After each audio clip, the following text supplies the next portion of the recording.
रात के 3 बजे कोमल उठकर बैठ जाती है और अपने पति विजय को उठाने लगती है। विजय उठो ना, अरे जल्दी उठो। अरे क्या हुआ कोमल, क्यों दिमाग खराब कर रही हो मेरा? चैन से सोने भी नहीं देती हो यार तुम।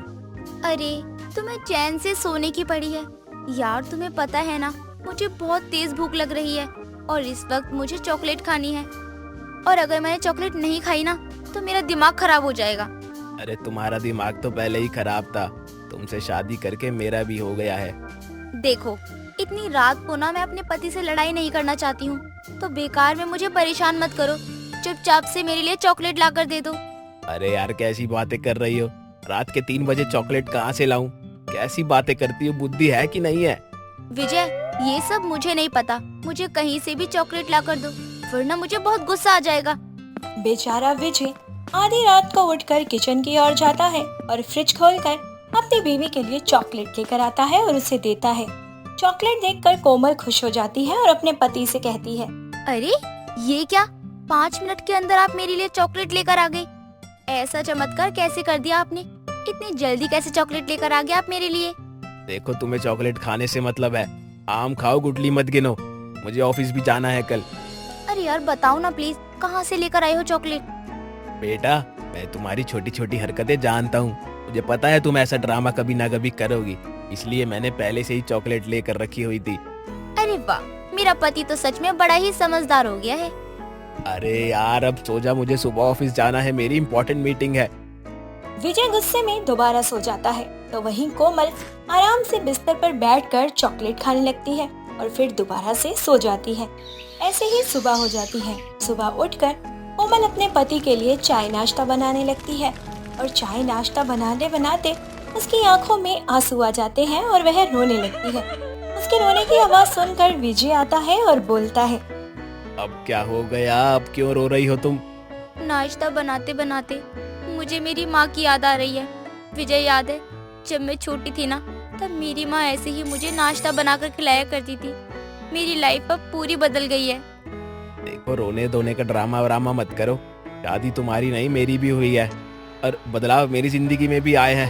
पहले अकेला बेड पर पसर कर सोता था, अब देख लो सो भी नहीं पाता और सैलरी भी पूरी माँ को दिया करता था, अब उसमें तीसरा हिस्सा तुम्हारा भी जुड़ गया है। अरे तुम क्या जानो कि मुझ पर क्या बीत रही है। कभी कभी लगता है तुम्हारा दिमाग ही खराब है, किसी डॉक्टर को दिखा लो यार, जब देखो फालतू की बकवास करती रहती हो। विजय अपना लंच लेकर ऑफिस चला जाता है। दूसरी तरफ कोमल सारा दिन साफ सफाई करती रहती है और घर चमकाती रहती है। काम खत्म करने के बाद कोमल आराम से टीवी सीरियल देख रही होती है, जिसमें पति अपनी पत्नी को डायमंड का हार गिफ्ट कर रहा होता है।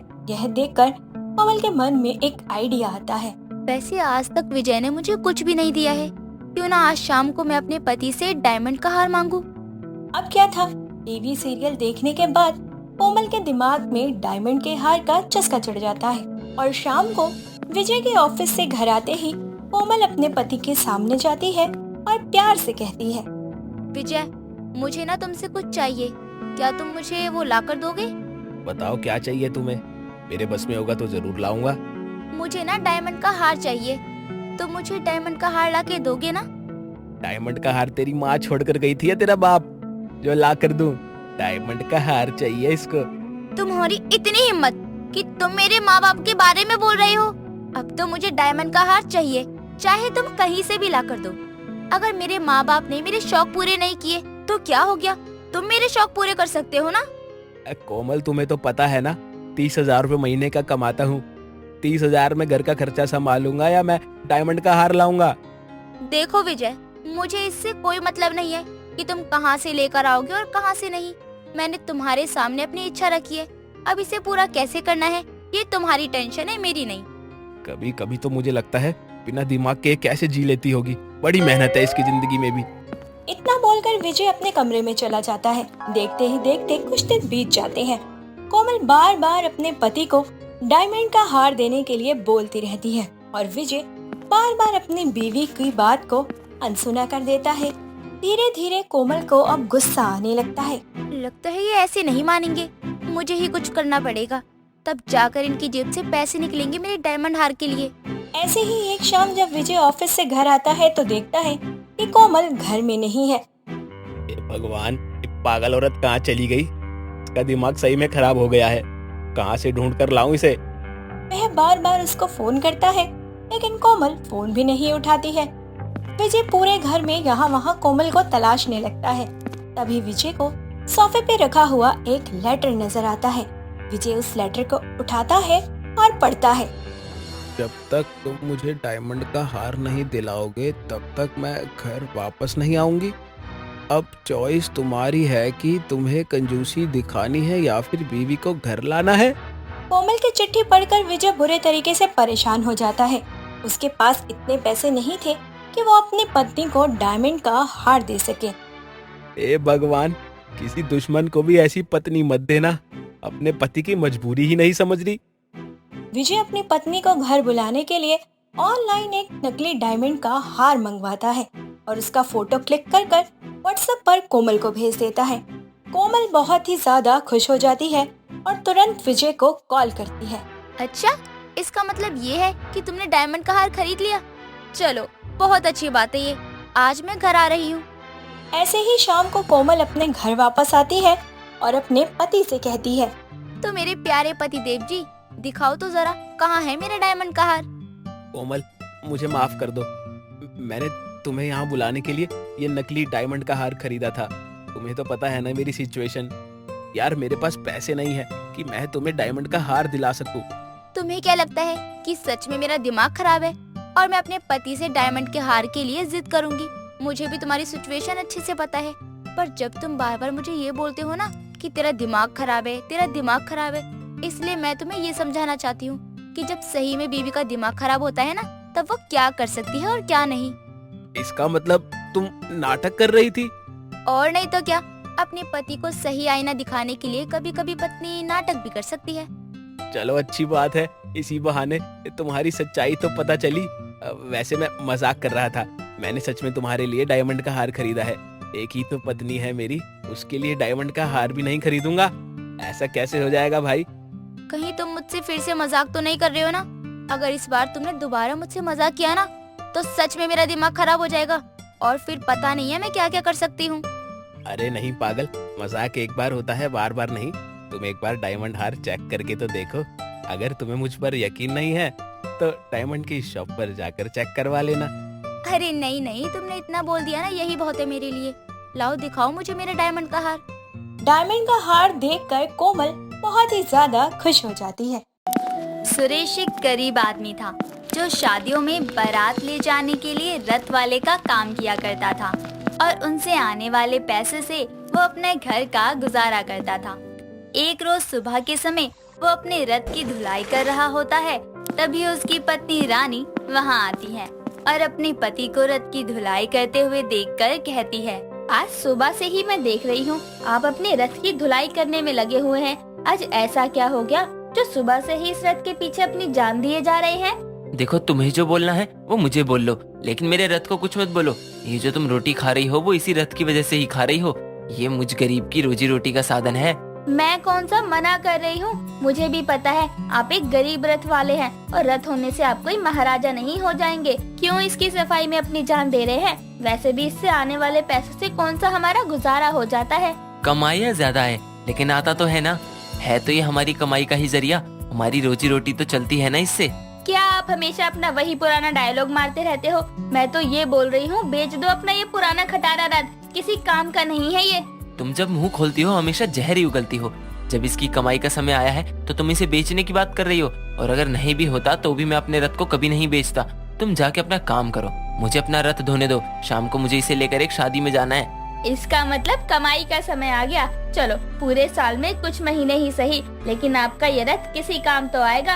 अगर आपका ये रथ धुलना हो गया हो तो अंदर आकर आप कुछ खा लीजिए, मुझे और भी बहुत काम है। रानी इतना कहकर घर के अंदर चली जाती है। थोड़ी देर बाद सुरेश भी अपना काम खत्म करके घर के अंदर चला जाता है और हाथ मुंह धोकर नाश्ता करने के लिए बैठता है। तभी उसका दोस्त राजू वहाँ आता है और उससे कहता है, लगता है आज मेरे दोस्त को काम मिला है, तभी उसका रथ इतना चमक रहा है। हाँ भाई, आज रात शादी में एक बारात लेकर जाना है, तभी आज सुबह से इसकी धुलाई करने में लगा था। इतने महीने से खड़ा ही हुआ था। यही शादियों के सीजन में ही तो थोड़ी बहुत जो कमाई हो जाए बस वही होती है, बाकी समय तो खड़ा ही रहता है। हाँ भाई वो तो है, कोई बात नहीं, अभी जो काम मिल रहा है उसे कर, बाकी महीनों के लिए भी कुछ सोचेंगे।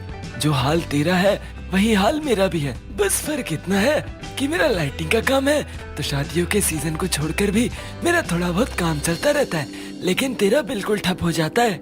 भाई उसी बात को तो लेकर मैं परेशान हूँ। शादियों के सीजन में ही जो थोड़े बहुत पैसे कमाते हैं उसी से काम ना होने पर भी गुजारा करते हैं, लेकिन ऐसे कब तक चलेगा, कुछ और तो सोचना ही पड़ेगा। भाई बात तो सही है, हम गरीबों के लिए अपना घर चलाना भी मुश्किल हो रहा है। छोड़ भाई, तब का तब देखेंगे, अभी कुछ खा लेते हैं, काम पर भी जाना है, अपना रथ सजवाना है। बातों के चक्कर में मैंने तुझसे कुछ खाने के लिए नहीं पूछा, पहले खा ले कुछ।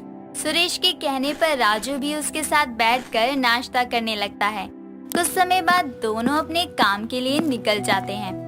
सुरेश अपने रथ को सजाकर शादी वाले घर पहुंचता है, जहां दूल्हे की मां धारिका सजे हुए रथ को देखकर सुरेश से कहती है, आपने तो अपने रथ को बहुत अच्छा सजा रखा है, मुझे आपका काम पसंद आया।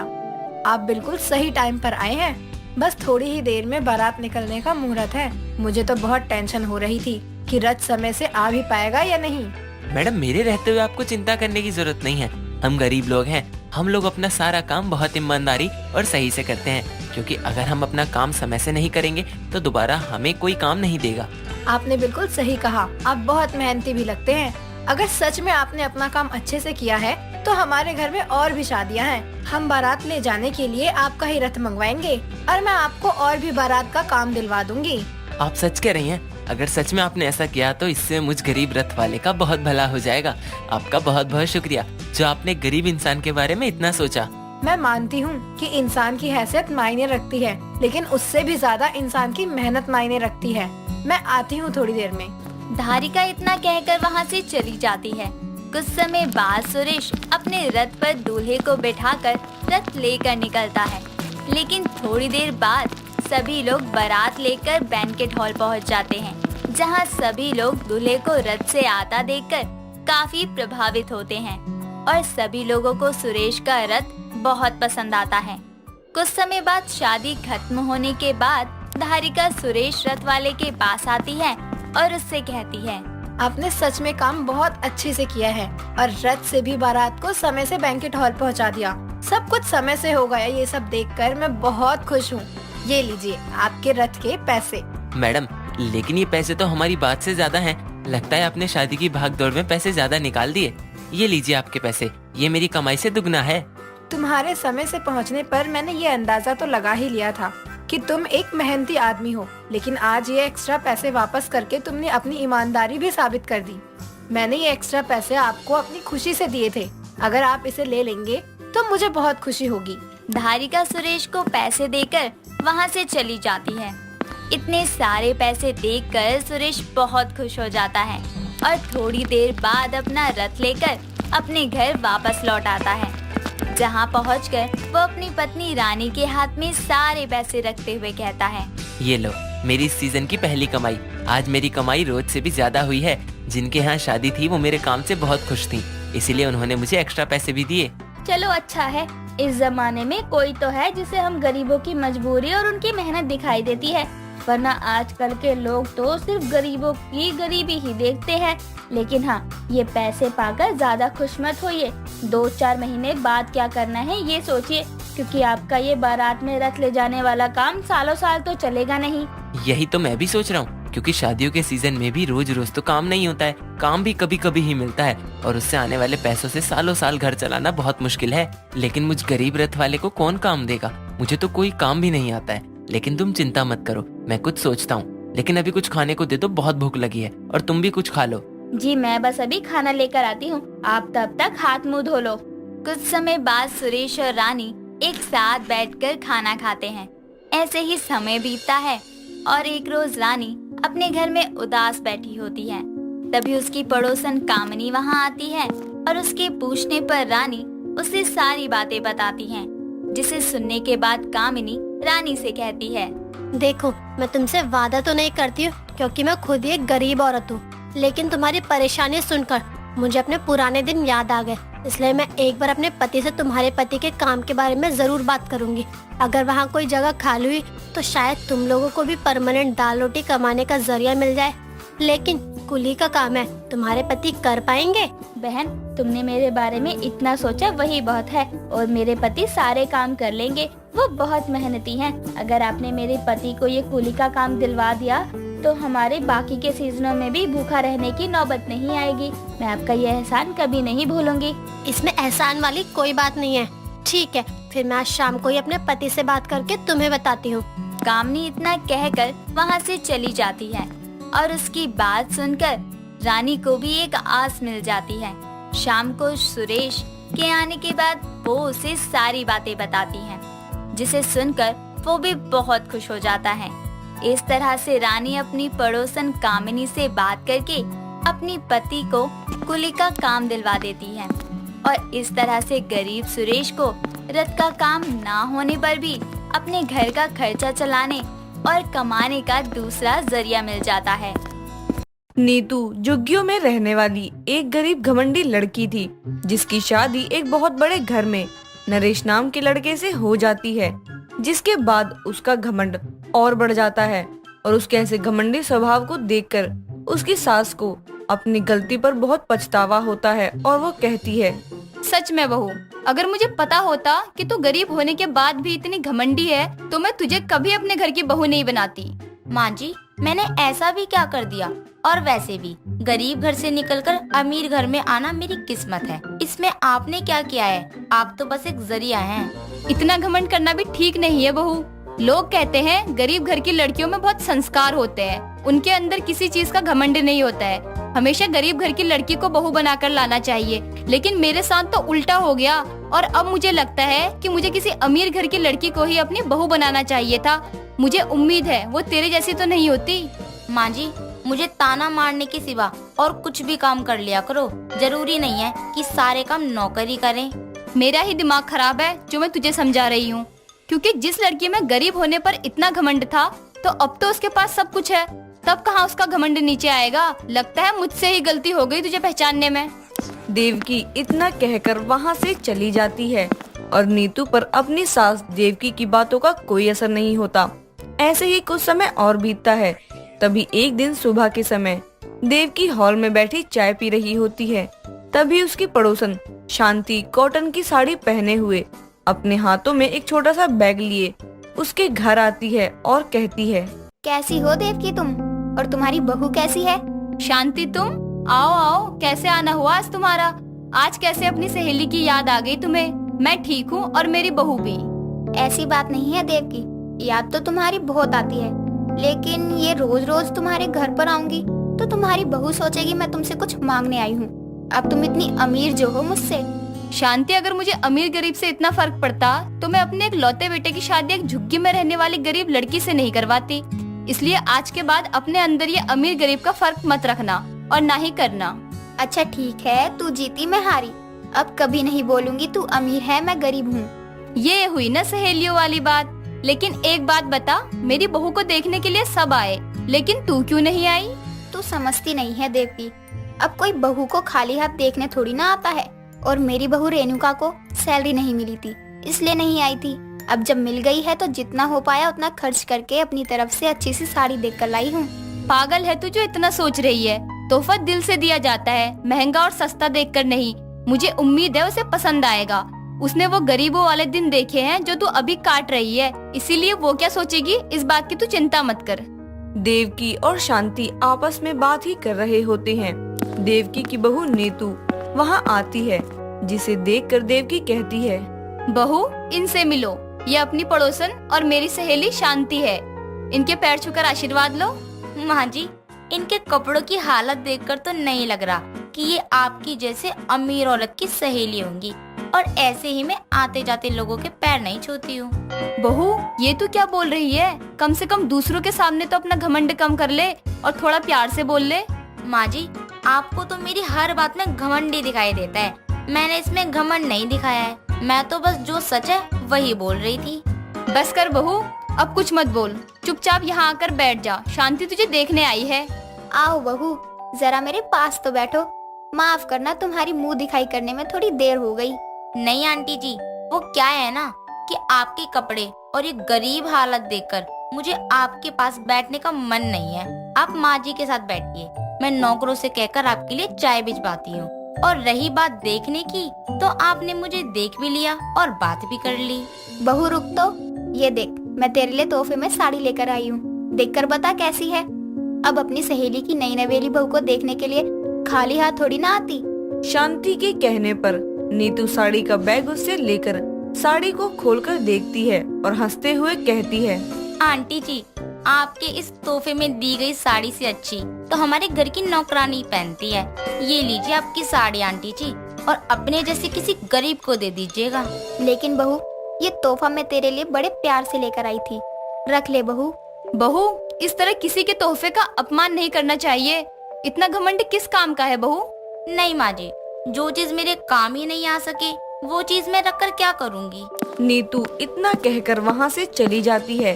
तभी शांति दुखी मन से देवकी से कहती है, देवकी, तूने तो कहा था कि तेरी बहू खुद एक गरीब घर की है, वो मेरी गरीबी और मेरी परेशानी समझेगी, लेकिन ये तो तेरी गरीब घमंडी बहू निकली। मुझे अगर पहले पता होता कि तेरी बहू इतनी घमंडी है तो मैं कभी उसे देखने ही नहीं आती। शांति इतना कहकर वहाँ से चली जाती है और उसकी बात सुनकर देवकी को बहुत दुख होता है। ऐसे ही कुछ समय और बीतता है। तभी एक दिन शाम के समय देवकी की धोबन उसके घर आती है और कहती है, मालकिन, मेरे लड़के की तबीयत बहुत खराब है, मुझे कुछ पैसे की जरूरत है। अगर हो सके तो कुछ पैसे दे दीजिए, मैं जल्दी ही आपके पैसे वापस कर दूंगी। हाँ बिल्कुल, तुम रो मत, मैं अभी तुम्हारे लिए पैसे लेकर आती हूँ। तुम्हारा बच्चा जल्दी ठीक हो जाएगा। मालकिन, मैं आपका ये एहसान कभी नहीं भूलूंगी। तुम यहीं रुको, मैं अभी आती हूँ। देवकी इतना कहकर अपने कमरे में चली जाती है और थोड़ी देर बाद पैसे लेकर नीचे आती है और जैसे ही धोबन को देने चलती है तभी उसकी बहू नीतू वहाँ आती है और कहती है, माँ जी, आपका दिमाग तो ठीक है? ऐसे ही किसी भी गरीब भिखारी को पैसे दान में देती रहेंगी क्या? पैसे पेड़ पर थोड़ी उगते हैं। बहू, उसके बच्चे की तबीयत खराब है, तभी वो इतनी शाम को हमारे पास मदद मांगने आई है और तुम इसे पैसे देने के लिए मना कर रही हो। क्या भरोसा है माँ जी कि ये सच बोल रही है? हो सकता है ये झूठ बोल रही हो। मालकिन, मैं अपने बेटे की कसम खा के बोल रही हूँ, मेरा बेटा सच में बीमार है।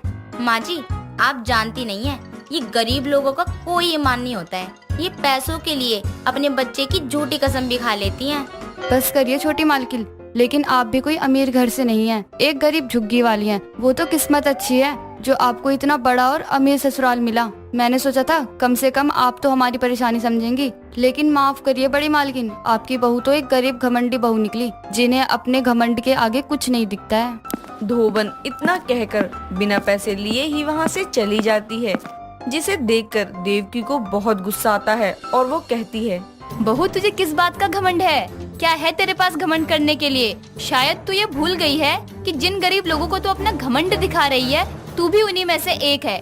अगर मैंने तुझे अपने घर की बहू नहीं बनाया होता ना, तो आज तू भी उसी झुग्गियों में पड़ी होती, गरीबों के बीच।